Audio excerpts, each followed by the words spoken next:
This is Rag's first time in the packed pen. We've entered the gate. Sheep don't seem to be too bothered. They notice that he's there. Again, I have the long line on him. He knows they're there too, as you can see. Trying to keep things nice and calm, no rushing, no yelling. This is what Rags would really like to do, is just chase the sheep. I'm going to lie him down, reassure him that it's okay just to hang out. He's a very happy boy, which I like to see. He's not a vicious dog.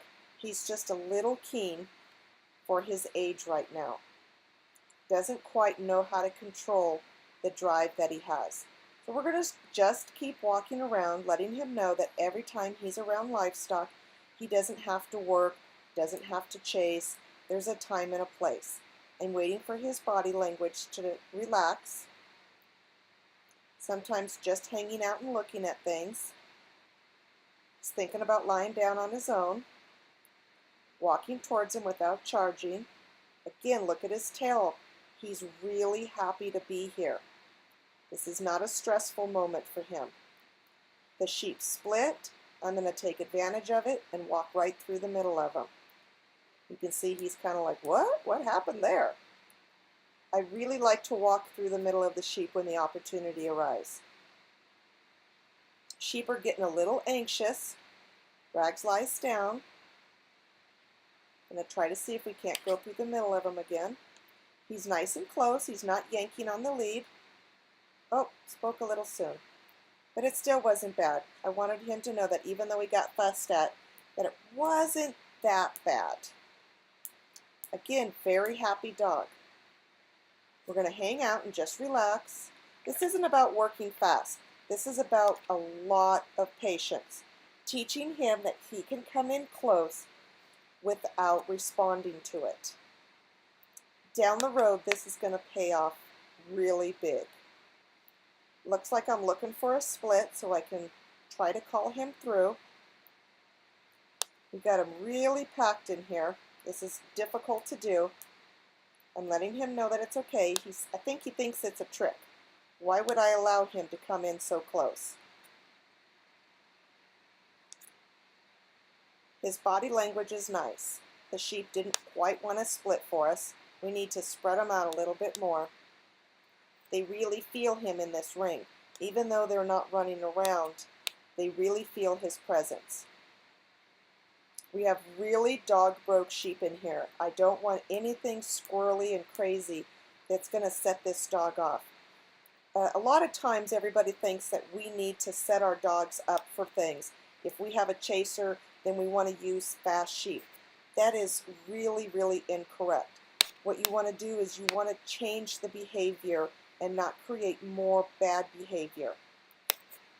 He's starting to get a little restless. It was a good thing that pole was there. That helped my hands. If you guys are doing this, make sure that you are wearing gloves or have a nice soft lead. I have a nice lead on him that's not going to choke him when he pulls.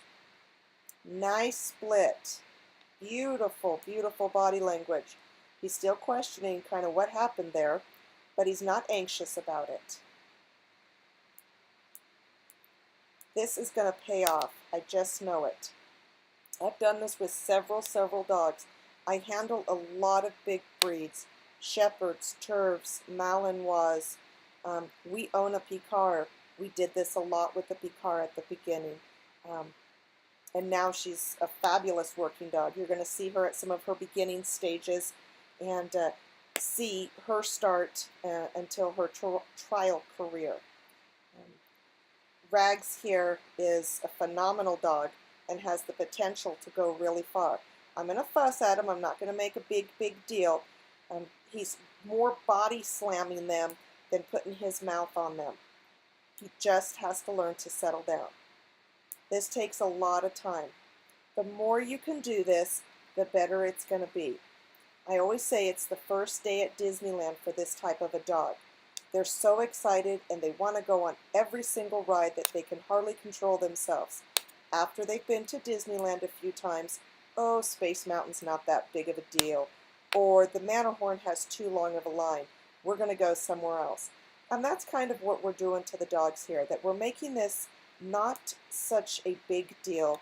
he's going to see sheep quite a bit in this situation. He's going to learn to relax.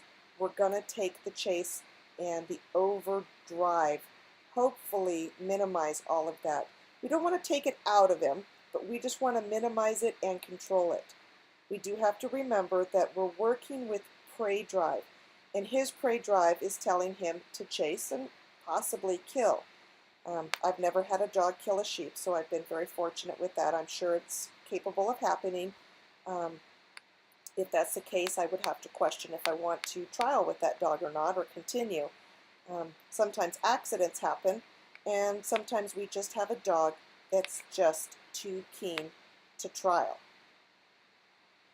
We're going to watch him here, still relaxing. I know it's a long video, and maybe you can watch it in sections, but it's really worth taking the time. Taking him up against the fence and around the corner.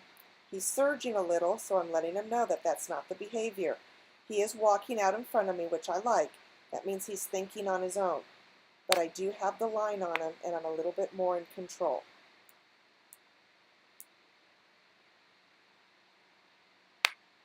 Nice work. He's approaching his stock nice. I haven't let go of the lead because I haven't felt that I had that kind of control. We're going to try to split the stock again and walk through the middle. Like I said, we have very cooperative stock today. That got him a little riled up, but it's still something good for him to see and do.